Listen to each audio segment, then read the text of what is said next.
All right, welcome back to our online post show. We're going to jump right back in. Malika, hit us again with that tweet that you left us with a couple of minutes ago. Yes, definitely. And Dr. Swamy, this is directed to you. Indian secularism is strong and vibrant thanks to a largely tolerant Hindu majority. Internet Hindus don't represent the whole of India. And I wonder if you can elaborate on that. In addition to, I know you wanted to respond to a point that was made earlier about stripping of voter rights. So go ahead. Yeah. Well, first of all, you see, that itself makes the Hindu proud of himself, that it's because he's an overwhelming majority in India, that's why you have secularism.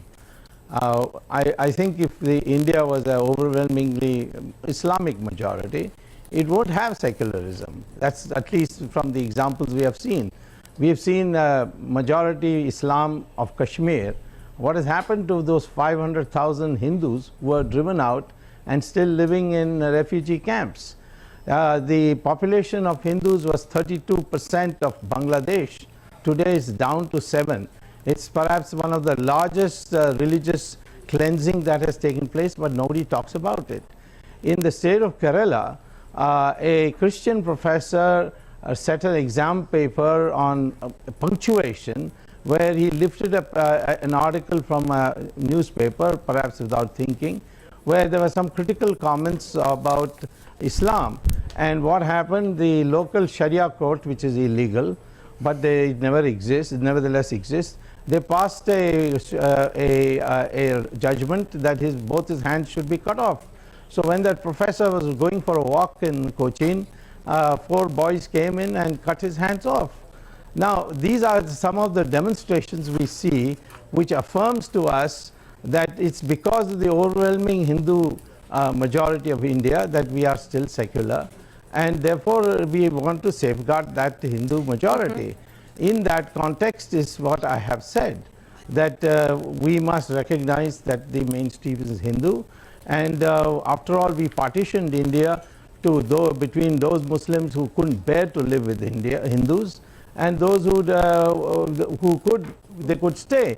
Now, it's not I alone, it is Dr. Ambedkar, there are so many other thinkers who have said very clearly that once partition takes place, it has to be made explicitly clear that this minority-majority relationship must have some connection with India's past. That's what we are redefining. And I say, what is wrong if a Muslim acknowledges that what is the truth, what has been proved by the DNA, that his ancestors are Hindus? Sagarika, I don't see want to give you a any chance to jump in meaning here. of that. I just want to say that, it's all very well for us to say that Hindus want a voice and Hindus need to be heard. The fact is, discrimination against Muslims is a day-to-day reality in India. The Muslim community is one of the most backward communities in India. I know that they haven't been well served by the Congress's brand of vote bank politics and appeasement of the minorities, as Dr. Swamy would no doubt characterize it as. But, let's not run away from the reality of religious discrimination that exists. Of course, the Hindus are a majority. Of course, they're culturally assertive. Of course, the Hindu identity is dominant in the urban middle class. And nobody's saying we don't need a modern right-wing party. India does need a modern right-wing party. The difficulty is that India's cultural right embraces the economics of the left.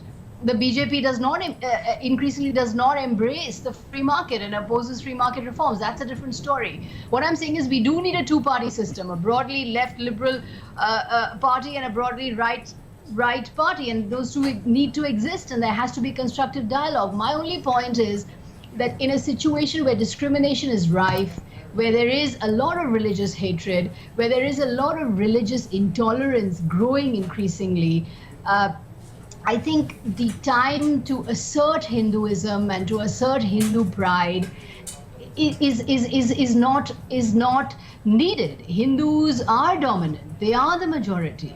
They have nothing to fear. Well, Sudan, and speaking of religious intolerance, I want to step away from politics and go back to the media for a second. There's a tweet here from Atirith, and if we can get a shot of my screen here.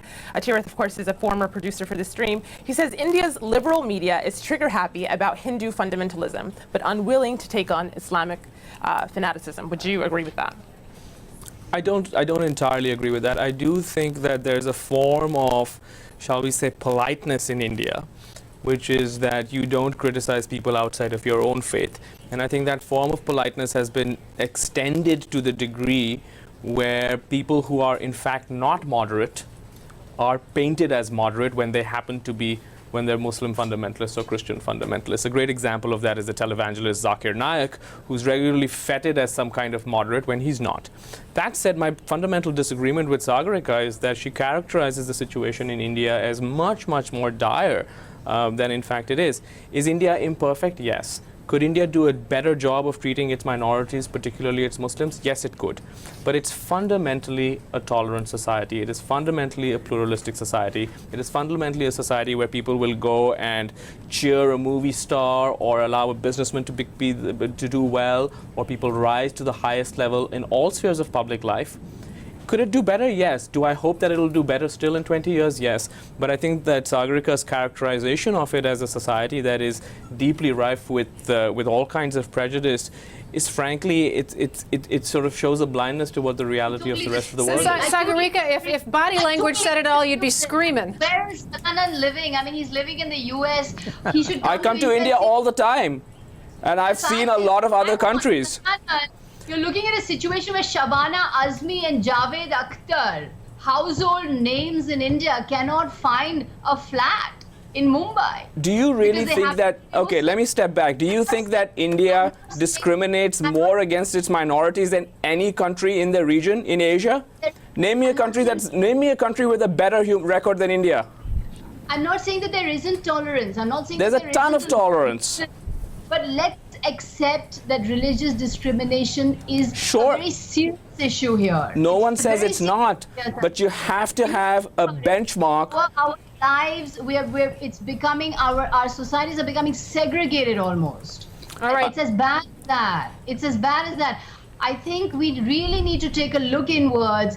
You need to look at the exposes we've done on how Muslims are finding it difficult to find a place to live.